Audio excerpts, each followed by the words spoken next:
बताइए कैसे देख पा रहे हैं चैंपियन सड़कों? देखिए काफ़ी दुख हो रहा है, अफसोस हो रहा है। हाँ।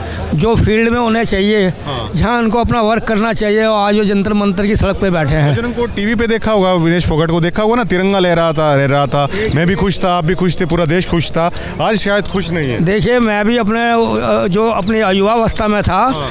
तो आपने मास्टर चंदगीराम का नाम सुना होगा बिल्कुल सुना। अखाड़े में। हाँ। तो हम वहाँ पर ये वर्जिश क्या करते थे। अच्छा। वो हमारे सामने वो केसरी बने थे, हिंद केसरी। तो उसी जुड़ाव को महसूस करके आप भी जंतर मंतर पे हैं। हम चल के आए हैं, जबकि हमारे दोनों पैर देखिए जख्मी है। हाँ बिल्कुल।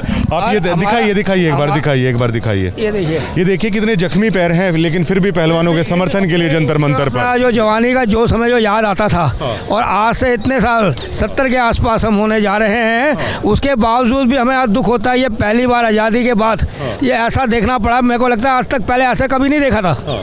ये जो चीज़ सामने आई है, ये तो मैं धन्यवाद करता हूँ अपने पहलवानों की। ये युवा पहलवान है अपने, इसलिए करना चाहता हूँ कि इन्होंने एक जागरूक किया है सभी पहलवानों को, जो आजकल छुपा रहता था, जो डर के मारे अपने पेरेंट्स को नहीं बताते थे। अब कम से कम ये देश जाग गया है। और मैं कहता हूँ मोदी जी सरकार, ये मोदी जी की सरकार है। अमित शाह गृह मंत्री हैं और खेल मंत्री युवा अपना क्या कहते हैं, अनुराग ठाकुर जी हैं। मैं कहता हूँ ये संज्ञान में लेते हुए इन युवाओं अपने पहलवानों की संज्ञान में लेते हुए जरूर ठोस कदम उठाएंगे और इनके पक्ष में निर्णय निकालेंगे, और जो दोषी है उनको सजा जरूर दिलाएंगे। अच्छा, आपके दोनों पैरों में इतनी सख्त इंजरी है, ऐसी कौन सी चीज़ है जो आपको बेड से उठा के जंतर मंतर तक खींच लाई? देखिए जब हमें जब से खबर का पता चला बहुत दुख हुआ। हाँ। और जब हम अपने टाइम पे रेसलिंग करते थे, मट्टी में करते थे, गद्दा नहीं होता था उस टाइम। हाँ, बिल्कुल। कोई गद्दा वद्दा नहीं होता, मट्टी होता था। हम तो चप्पू से नाव चलाया करते थे जमुना किनारे अखाड़े में। हाँ। हमारी वर्जिश ही वही होती थी। हमारे कई पहलवान साथी होते जो अब हैं इस दुनिया में, अब नहीं है। हाँ। स्वर्गीय चंदगीराम जी भी नहीं है, पर उनका पुत्र कालिया ने नाम अच्छा करा है देश में पहलवानी का। हाँ। मैं ये कहना चाहता हूँ हमारा उस टाइम का जोश इन युवाओं को देखते हुए यहाँ तक खींच कर ले आया है। बिल्कुल। एक बार मैं और दिखाना चाहूँगा, देखिए ध्यान से अपने दर्शकों को।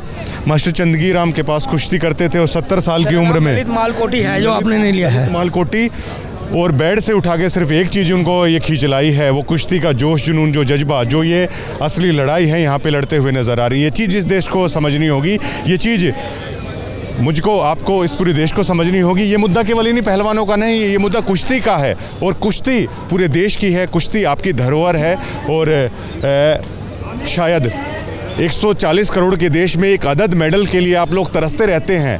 आपको शर्म आनी चाहिए कि एक आध मेडल आता है जो कुश्ती है, जो मतलब पूरी दुनिया में जब आपका तिरंगा लहराता है ना, और उसी कुश्ती के साथ आप ये करें। काफ़ी सालों से ये चीज़ चल रही थी। चाइना इतने मेडल कैसे लेके आता है? हाँ जी, मैं आऊँगा आपके पास। चाइना इतने मेडल आखिरकार कैसे लेके आता है? अमेरिका इतने मेडल आखिरकार कैसे लेके आता है? यूरोपियन कंट्रियाँ हैं आखिरकार इतने मेडल कैसे लेके आती हैं? रशियन कंट्रियाँ हैं, वो इतने मेडल कैसे लेके आती हैं? क्योंकि जी वहाँ पर उनके पहलवानों के साथ ऐसा नहीं होता, वहाँ पर उनके चैंपियन सड़कों पर नहीं होते, उनका सम्मान किया जाता है बाकायदा। लेकिन भारत अपने पहलवानों के साथ क्या करता है? भारत अपने पहलवानों के साथ ये करता है कि भारत के पहलवान हैं उनके साथ यौन शोषण होता है, भारत के पहलवानों के साथ तानाशाही होती है। भारत के पहलवान दिल्ली में बैठे हुए हैं, यहाँ से संसद ज़्यादा दूर नहीं है, यहाँ से राजपथ ज़्यादा दूर नहीं है, यहाँ से प्रधानमंत्री आवास ज़्यादा दूर नहीं है, लेकिन यहाँ से इनकी आवाज़ ना संसद तक पहुँच पा रही है, ना प्रधानमंत्री तक पहुँच पा रही है, ना जो नामी गिरामी राजनेता हैं, जो खेल मंत्री हैं, ना उन तक पहुँच पा रही है। आखिरकार इनका कसूर क्या है? अगर आप ऐसे ही चलते रहे तो आप ये बात कहना छोड़ दीजिए अपनी खेल नीति को लेकर कि भारत भी चाइना की तरह, अमेरिका की तरह, रशियन कंट्री, यूरोपियन कंट्री की तरह मेडल आगे देगा। बताइए आप। हाँ, मैं एक संदेश देना चाहता था आपके माध्यम से। देखिए ये हमारे युवा ने इस देश का नाम रोशन किया है। मैं अगर नाम लेता हूँ तो एक लंबी आप फहरिस्त बात हो जाएगी आपके पास कि इनके पास लंबी चौड़ी इनकी एक स्टोरी है, जो मेहनत का इन्होंने रंग दिखाया, मेहनत का भारत का नाम झंडा फहराया है। मैं आपके संदेश देना चाहता हूँ, इससे सीख के सबक। ये खाली गेम, ये जो अभी सामने आया, यही गेम नहीं है पहलवानी का, रेसलिंग का, और भी कई गेम है जो ऐसे हथकंडे अपनाते होंगे, होते रहे होंगे, जो दबे हैं। हो सकता है हौसला करके वो भी सामने आए और और इनका साथ दें। बिल्कुल बिल्कुल, ये बड़ी अपील है, ये बड़ी अपील है।